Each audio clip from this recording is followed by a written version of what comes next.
नमस्कार दोस्तों, मेरा नाम है हरीश पाटिल और मैं आप सबका स्वागत करता हूँ नॉलेज यूट्यूब चैनल पे। आज हम डिस्कस करने जा रहे हैं चाइना और मकाऊ। तो ऐसे तो मकाऊ एक चाइना का पार्ट है, लेकिन मकाऊ को ऑटोनोमस रीजन बोलते हैं। मकाऊ का खुद का एक फ्लैग है, पासपोर्ट है, उसकी खुद की एक गवर्नमेंट है। तो क्यों ऐसा है वो आज हम डिस्कस करेंगे। तो let's start with basic one. ये है हमारा प्यारा भारत और हमारे प्यारे भारत से हमको जाना पड़ेगा ईस्ट नॉर्थ की साइड। मकाऊ एक कोई बड़ा एरिया नहीं है। मकाऊ हांगकांग के काफ़ी पास है। हांगकांग के बारे में मैंने एक सेपरेट वीडियो बनाई है जिसकी लिंक मैं डिस्क्रिप्शन में दे दूंगा। मकाऊ जस्ट 32 किलोमीटर के एरिया में फैला हुआ है। तो मकाऊ की हिस्ट्री जानते हैं, बहुत इंटरेस्टिंग हिस्ट्री है। बहुत लोगों ने मतलब राज किया चाइना पे, लेकिन उसमें जो एक किंग प्लेयर था पोर्टुगल्स, जिसके अंडर में मकाऊ रहा काफ़ी लंबे टाइम तक और उसको कुछ नहीं हुआ। तो देखते हैं, जैसे हमारे भारत पे पहले मुगलों ने राज किया, फिर मराठा एम्पायर था, ईस्ट इंडिया कंपनी आई, फिर ब्रिटिशों ने राज किया, वैसे ही चाइना के अंदर बहुत सारे एम्पायरों ने राज किया। लेकिन हम जो इंटरेस्टेड है अभी इस वीडियो में वो डिस्कस करते हैं। तो 1368 से 1644 के ड्यूरेशन में मिंग डायनेस्टी ने राज किया। इस ड्यूरेशन में यूरोप की पहली जो कंट्री थी जो चाइना तक पहुंची थ्रू इंडियन ओशियन, वो थी पोर्टुगल्स।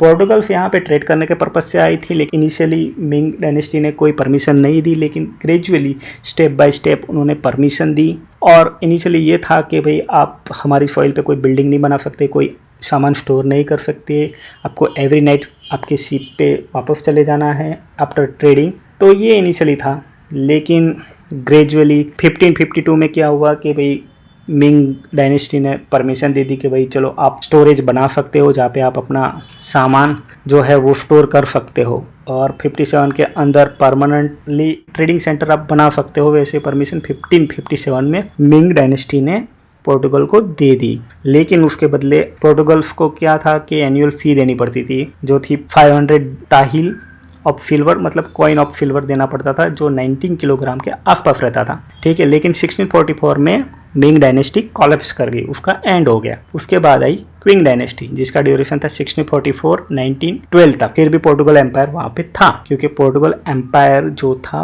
वो मकाऊ के अंदर परमानेंट अपना ये ट्रेडिंग सेंटर बना चुका था मिंग डायनेस्टी के टाइम में। क्विंग डायनेस्टी के टाइम में भी उस पर कोई इम्पैक्ट नहीं आया, लेकिन इस ड्यूरेशन में दो बड़ी घटनाएं हो गई। एक तो ब्रिटिश वहां पे आ गए हांगकांग पे। हांगकांग के लिए मैंने सेपरेट एक वीडियो बनाया हुआ है कि कैसे ब्रिटिश ने हांगकांग को ऑक्यूपाइड किया, उसकी लिंक मैंने डिस्क्रिप्शन में मैं दे दूंगा। ब्रिटिश ने ओपियम वॉर थ्रू हांगकांग को ले लिया, और मैंने जैसे स्टार्टिंग में बताया कि हांगकांग और मकाऊ ज्यादा दूर नहीं है, अराउंड 36 किलोमीटर के डिस्टेंस पे ही है। तो आप सोच के देखो, 36 किलोमीटर पे ब्रिटिश एम्पायर राज कर रही है और 36 किलोमीटर दूर एक पोर्टुगल्स एम्पायर राज कर रहा है। तो ये ड्यूरेशन में क्विंग डायनेस्टी के ड्यूरेशन में एक और ट्रीटी साइन हुई, जो थी Sino Portugal treaty of amity and commerce. इसमें एक चीज मेंशन की गई थी कि ये ट्रीटी के अकॉर्डिंगली मकाऊ परमानेंटली ही पोर्टुगल्स का हो जाएगा, और एक कंडीशन ये भी थी उस ट्रीटी के अंदर कि पोर्टुगल्स किसी भी फॉरेन पावर को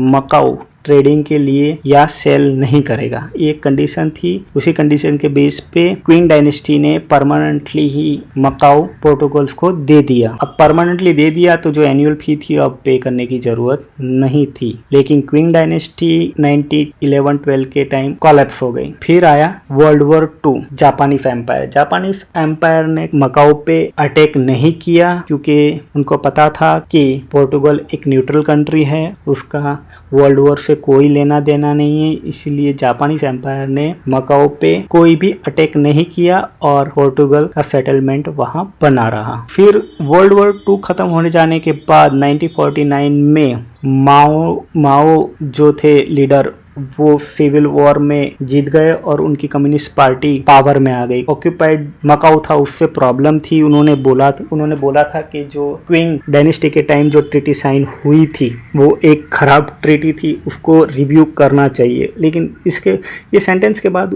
उसमें कोई ज़्यादा कोई प्रोग्रेस नहीं हुई, और 1966 में लोग भी मतलब परेशान हो गए थे अब पोर्टुगल्स रूल्स और एम्पायर से जो मकाऊ में रहते थे। और कुछ सालों के बाद वहाँ पे दंगे शुरू हो गए, और उस दंगों के अंदर पोर्टुगल्स की अथॉरिटी ने वहाँ के लोकल लोगों पे अटैक किया और बहुत से लोग उसमें मारे गए। और एक बड़ी इवेंट हो गई 1974 के अंदर, पोर्टुगल्स की जो डिक्टेटरशिप थी वो कोलैप्स कर गई और जो न्यू गवर्नमेंट आई उसने डिसाइड किया कि जो भी ऑक्यूपाइड कॉलोनीज है उसको हम फ्री कर देंगे। तो ये डिसीजन के बाद चाइना की ऑक्यूपाइड, जो चाइना के अंदर ऑक्यूपाइड टेरिटोरी थी मकाओ, उसके बारे में डिस्कशन शुरू हुआ और 1976 के अंदर पोर्टुगल्स ने डिसाइड किया कि चाइना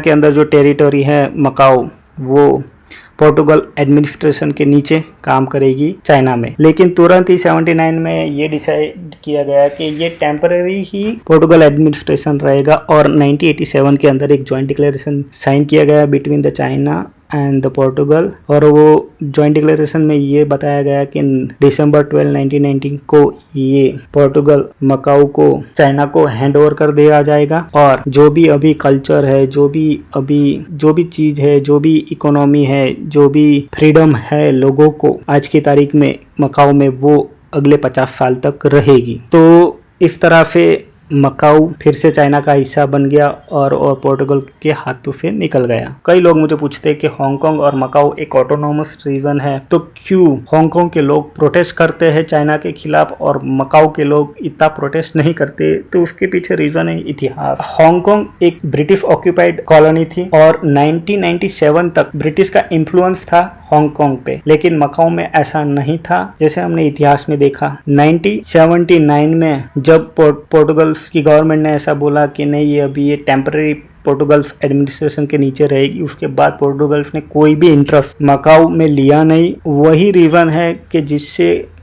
रीजन है कि चाइना का इन्फ्लुएंस, चाइनीज कल्चर का इन्फ्लुएंस मकाऊ पे ज्यादा रहा। और दूसरा एक रीजन है 1966 जो राइट्स हुए थे, जिसमें पोर्टुगल अथॉरिटी ने वहाँ के लोकल लोगों पे अत्याचार किए थे और कई लोग मर गए थे। तो वो एक गम आज भी मकाऊ के लोगों के दिल में है। यही दो रीजन के कारण हमें बहुत बार प्रोटेस्ट देखने मिलते हैं हांगकांग में, लेकिन मकाऊ पे नहीं देखने मिलते। तो ये था end of the video. I hope आपको कुछ ना कुछ जानने को मिला होगा। Thanks for watching. If you like it then hit the like button and subscribe the channel.